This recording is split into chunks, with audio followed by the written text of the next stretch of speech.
मी भटक्या समाजात, वंजारी समाजात वाढलो. बाबासाहेबांना मी नेहमी एज्युकेशनल आयडॉल म्हणून बघितलं. नेहमी म्हणतो की माझ्या घराचा बाबासाहेबांचा फोटो असता लहानपणी. कदाचित मी वयाच्या 28व्या वर्षी नाही 21-22 मध्येच फॉरेन पडलो असतो, बाहेर पडलो असतो. ही 2 वर्ष मी आदिवासी पाड्यात राहून विदाऊट अशा एरियात राहिलो की तिचं नेटवर्क नाही, कनेक्टिव्हिटी नाही. तिच्यात पण म्हणजे आज GSPचं जे मॉडेल आहे आमचं ग्लोबल स्कॉलर, जे आम्ही भोगलं ते दुसऱ्यांनी बघू नये, आपल्या नेक्स्ट जनरेशनने बघू नये म्हणून ते प्रोग्राम सुरू झाला. आपली भाषा, मातृभाषा किंवा इंग्रजी, म्हणजे इंग्रजीत नेहमी बोलतो की जेवढा कॉम्प्लेक्स मला भारतात होता टाटामध्ये शिकून पण तेवढा बाहेर गेल्यावर कधीच नाही आला. शेतकरी कुटुंबात अत्यंत गरिबीचं जीवन असतं, मात्र त्या गरिबीच्या जीवनात न कंटाळता शिक्षणासारख्या विषयाचा ध्यास असतो आणि तो प्रवास लंडनच्या सोयास युनिव्हर्सिटी पर्यंत पोहोचतो. ती शिक्षणाची गंगा आपल्यापर्यंत आलेला तो प्रवास अनुसूचित जाती, जमाती आणि जे मागास प्रवर्ग आहेत त्या विद्यार्थ्यांच्या सक्षमीकरणासाठी तो मुलगा काम करतो. विदर्भातील बुलढाणा जिल्ह्यातलं एक छोटंसं खेडेगाव, त्या गावात शेतकरी कुटुंबातला एक मुलगा पुढे येतो. शेतकरी कुटुंबात अत्यंत गरिबीचं जीवन असतं, मात्र त्या गरिबीच्या जीवनात न कंटाळता शिक्षणासारख्या विषयाचा ध्यास असतो. पुढे तो मुलगा शिक्षण घेत घेत त्याचा प्रवास सुरू करतो आणि तो प्रवास लंडनच्या सोयास युनिव्हर्सिटी पर्यंत पोहोचतो. बरं, इथेचा प्रवास थांबतो का? तर अजिबात नाही. त्यानंतर जर्मनी सारख्या देशामध्ये जाऊन सुद्धा तिथली एक फेलोशिप तो मिळवतो आणि इथेही हा प्रवास संपत नाही बरं का.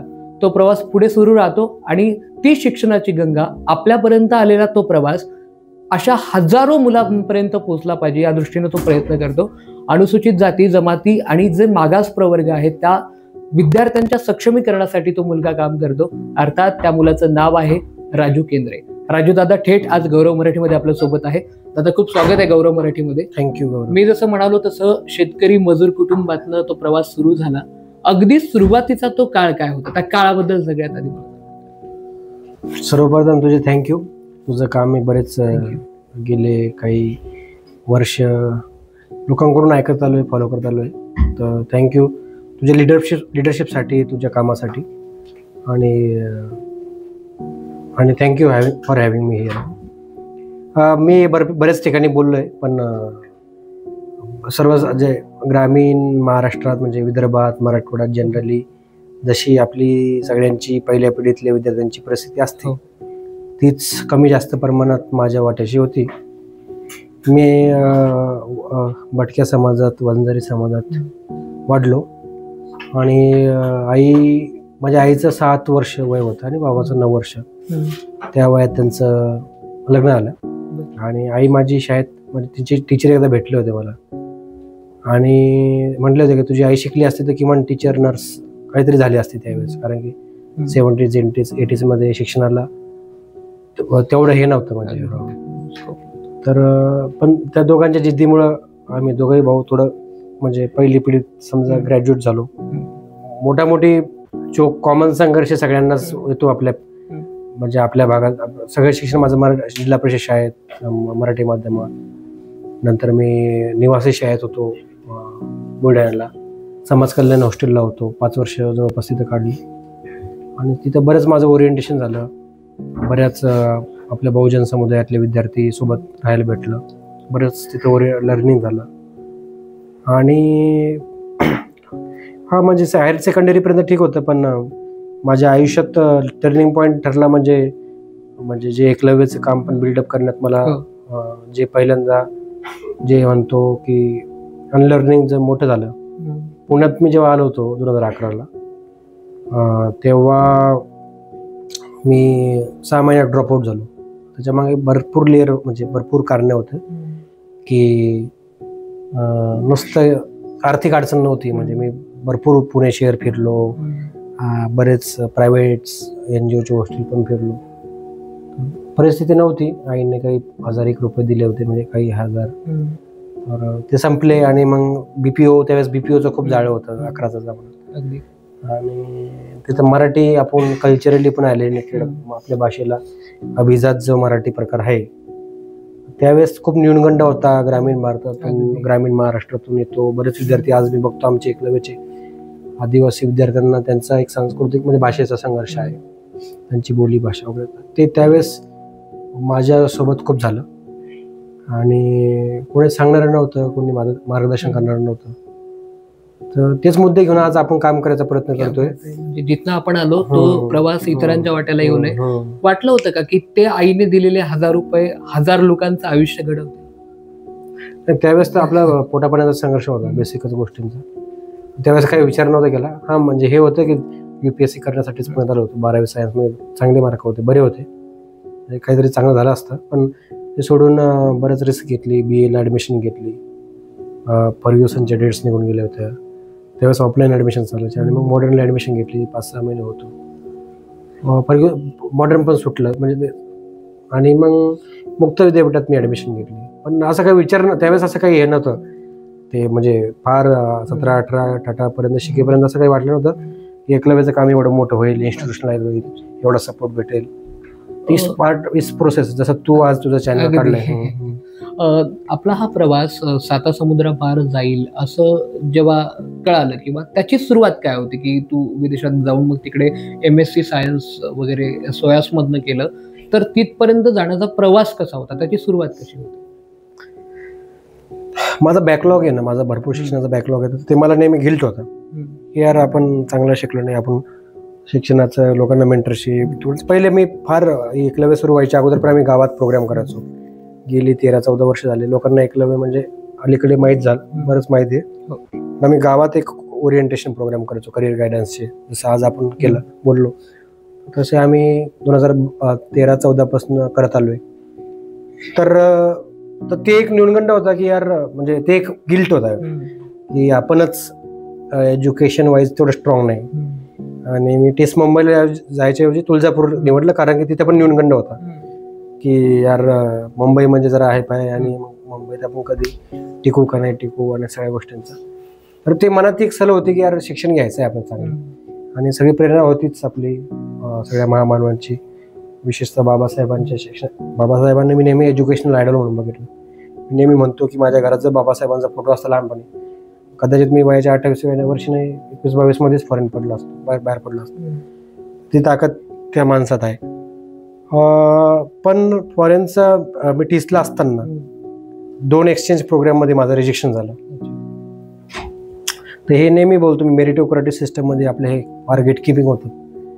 वेगळे कारण आहेत, म्हणजे सगळेच बोलूच नाही शकत. पण त्यावेळेस 2दा एक्सचेंज प्रोग्राममध्ये रिजेक्शन झालं. इंग्रजी चांगलं नव्हतं, काही असेल SOPs वगैरे काही कारणं दिले, आणि त्यातले 1-2 इलिट क्लासचे पोरं सिलेक्ट झाले. मग त्यावेळेस पण एक न्यूनगंड तयार झाला की यार आपल्यासाठी हे बनलेलं नाही. मग जे सर्वसाधारण आता पूर्वग्रह असतात म्हणतो आपण, काय शब्द झाले इंग्रजी, बरोबर बोलतोस, प्रुडिडेसेस असतात. तर ते माझ्यासोबत पण होते की इंग्रजी लागतं चांगलं, आणि ते त्याचा पण मी चॅलेंज केलं. पण मला एक माझी मैत्रिणी मला एकदा सहज म्हटलं की यार तुझं एवढं तू ग्रासरूटला काम केलंय. कारण की मी एकलव्य सुरू करायच्या अगोदर माझ्या आयुष्यात, टाटा नंतर आलं माझ्या आयुष्यात, मी त्याच्या अगोदर 2 वर्ष ग्रासरूटला काम केलं मेळघाटला. हे बऱ्याच लोकांना माहीत नाही की 2 वर्ष मी आदिवासी पाड्यात राहून विदाऊट अशा एरियात राहिलो की तिचं नेटवर्क नाही, कनेक्टिव्हिटी नाही. तर त्या 2 वर्षांनी माझ्या आयुष्यात बरंच मला ॲज अ सोशल काय म्हणू शकतो, सोशल ॲक्टिव्हिस्ट वगैरे मोठे शब्द झालेत, पण ॲज अ डेव्हलपमेंट प्रॅक्टिशनर, एक ॲक्टिव्हिस्ट, एक ग्रासरूट ॲक्टिव्हिजम जे म्हणतो आम्ही, बरेच आंदोलनं, RTI, पीपल्स मुवमेंट, ह्या सगळ्या गोष्टी आम्ही ग्रासरूटला केल्या. त्यावेळेस बरंच लर्निंग झालं तिथं.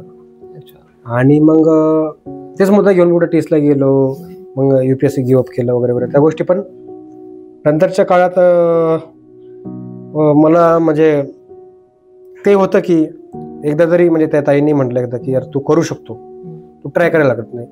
आणि मग मी पण ट्राय करत गेलो, म्हणजे मध्ये करायचा प्रयत्न केला, नाही केलं. मग 2021 मध्ये माझी पार्टनर भारती, आम्ही थोडं सिरियसली घेतलं की आपण एक्सपोजर. आणि त्यावेळेस असं पण दिमागात होतं की बऱ्यापैकी मिसअंडरस्टँडिंग होतं की यार UKत जायचं, जर्मनी वगैरे काहीच माहीत नव्हतं, युरोपियन माहीत नव्हतं, अमेरिकेला टच पण नव्हतं केलं, पण UK बद्दल थोडंफार माहीत होतं. आणि शेवनिंग बद्दल तेव्हा तर मी 50 ठिकाणी असं काही अप्लाय केलं, म्हणजे विदाऊट कोणी रिव्ह्यू करायला नाही, कोणी SOP नाही सांगणार, लेटर ऑफ रिकमेंडेशन काय असतं, LOR पण मी कसे घेतले, ते बरंच संघर्ष आहे. म्हणजे जो आज तिच्यात पण, म्हणजे आज GSPचं जे मॉडेल आहे आमचं ग्लोबल स्कॉलर, जे आम्ही भोगलं ते दुसऱ्यांनी भोगू नये, आपल्या नेक्स्ट जनरेशनने भोगू नये म्हणून ते प्रोग्राम सुरू झाला.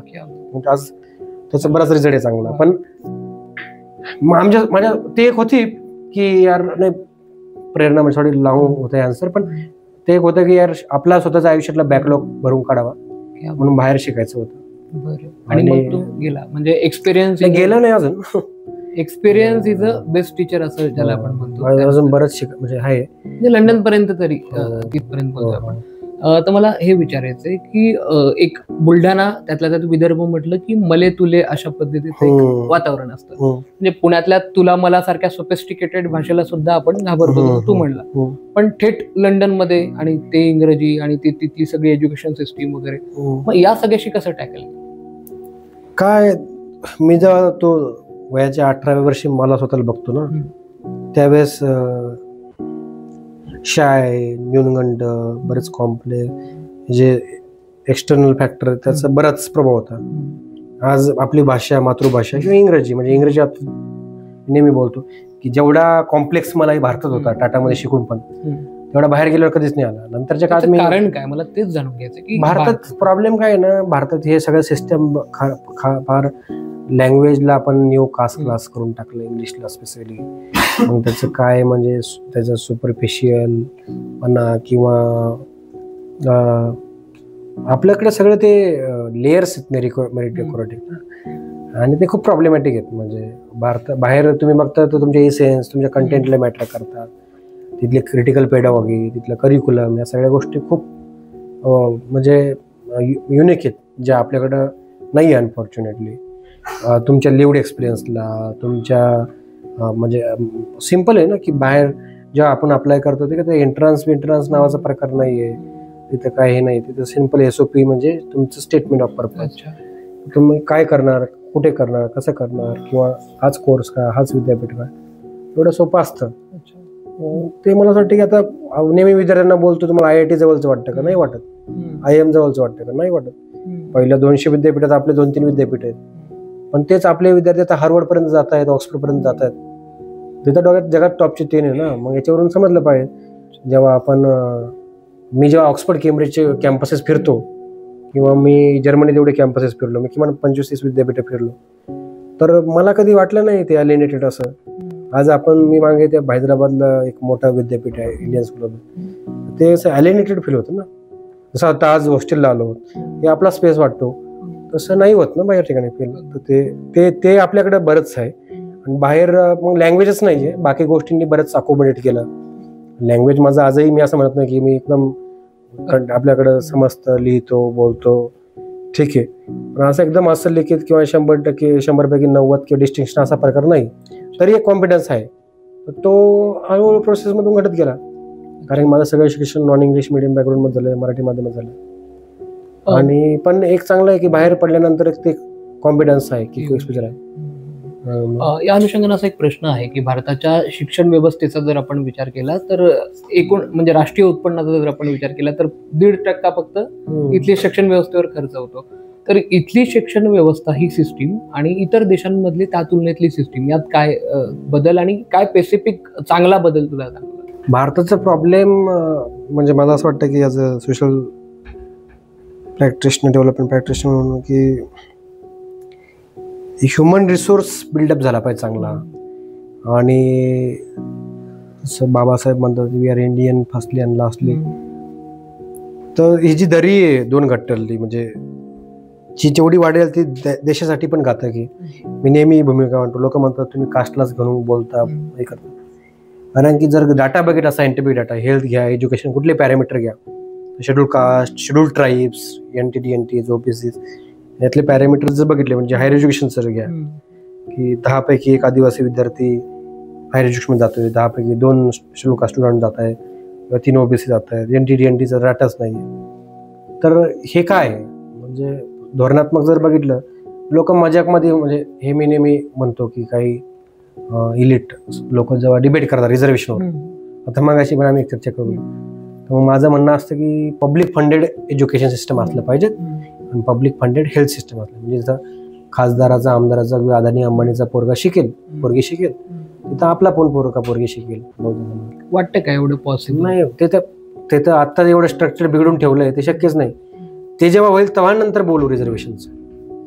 ज्या दिवशी हे होईल, एज्युकेशन, ॲटलिस्ट एज्युकेशन, हेल्थ, या दोन्ही मुद्द्यांवर पब्लिक युनिव्हर्सलाइज, जसं फिनलँडमध्ये आहे, युरोपियन बऱ्याच स्कॅन्डिनेव्हियन नॉर्डिक कंट्रीजमध्ये आहे, ह्युमन डेव्हलपमेंट इंडेक्समध्ये जे देश टॉप करतात, ते जेव्हा होईल तेव्हा मी नेहमी हा विषय करतो. मग हे थोडं थांबवतो की हे सगळं असताना सोशली जो अवेअरनेस पाहिजे या सगळ्यामध्ये, किंवा बाबासाहेब म्हणायचे ना की अन्याय जर होत असेल तर ते आवाज उठवला गेला पाहिजे, तर विद्यार्थी स्तरात ही मानसिकता का नाहीये की बाबा भारतातली सिस्टीम जर बदलायची असेल तर युवकांनी पुढे आलं पाहिजे. तर ती, आता तू त्या युवकांमध्ये काम करतोयस, त्यांचा नेमका नॅरेटिव्ह काय, त्यांना काय वाटतं या सगळ्या प्रोसेसबद्दल?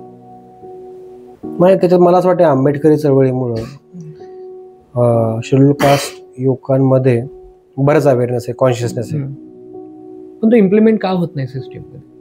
नाही, मला असं वाटत नाही. बरेच गोष्टी पॉझिटिव्हली पण होतात, आणि पण जो मेजर वर्ग आहे, ओबीसी बराच मोठा वर्ग आहे, शेड्यूल ट्राईब बेसिक गोष्टींसाठी संघर्ष करतोय.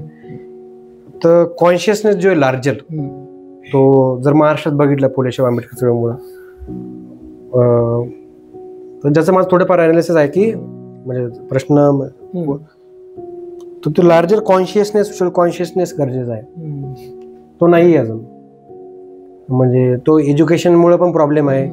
आपल्या सगळे एज्युकेशन, पेडागॉगी, बँकिंग मेथड, एक पावलो फ्रेरे नावाचा सोशलॉजिस्ट आहे ब्राझिलियन, तर त्यांनी एक मेथड मांडली, बँकिंग मेथड ऑफ एज्युकेशन. तर आपली सगळी शिक्षण व्यवस्था आपली क्लर्क बनवणारी आहे, क्रिटिकल पेडागॉगी नाही आहे आपल्याकडं. आणि फॉर्च्युनेटली चळवळीमुळे आपल्या भागात थोडं वातावरण आहे, पर्टिक्युलरली एका घटकात. ते अजून डेमोक्रेटाईज झालं पाहिजे, ते अजून ताकदीनं वाढलं पाहिजे. क्रिटिकल मास जोपर्यंत तयार होणार नाही चांगल्या पद्धतीनं, मला असं वाटतं एकलव्याच्या कामातून तो एक प्रयत्न आहे. तर क्रिटिकल मास तयार होऊन त्यांनी आपापल्या क्षेत्रात जाऊन, जसं तो मीडियामध्ये काम करतोय, आता मीडियामध्ये सांग की SC ST OBC 1% पण एडिटर नाही येतात डिसिजन मेकिंग पुढे मीडिया हाऊसेस होणार. आता अभिजित कांबळे अलीकडे आलेत BBC. हा, म्हणजे टोकन लेवलला म्हणजे 1% पण नाही. म्हणजे मीडिया हाऊस ओनर बघायचे आणि एडिटर बघायचे. ज्युडिशरीमध्ये आता जस्टिस CGI गवई सर आहेत, पण हायकोर्ट, सुप्रीम कोर्टमध्ये उदाहरणं बघायचे.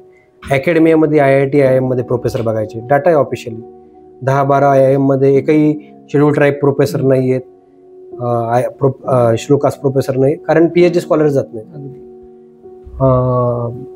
पब्लिक पॉलिसी, ब्युरोक्रसीमध्ये आपल्याला माहिती आहे मागे आपल्या एका IPS ऑफिसरनं आत्महत्या केली. तर हे सॅड ट्रूथ आहेत ना. तर मला असं वाटतं लार्जर कॉन्शियसनेसची गरज आहे. क्रिटिकल कॉन्शियसनेस जे म्हणतो, सोशल कॉन्शियसनेस, ते एज्युकेशनमधून शक्य आहे. आणि त्याला तशा पद्धतीने नॉट ओनली NGO, म्हणजे आपल्या कामाला आपण NGO म्हणून बघत नाही, चळवळ आपले एक लिमिटेशन्स आहेत. बरोबर. तर एक सिस्टमिक बदल झाला पाहिजे, धोरणात्मक बदल झाला पाहिजे. येत्या काळात ते पण एक आपला प्रयत्न असणार आहे की त्याच्यावर बरंच थोडंफार काम सुरू आहे.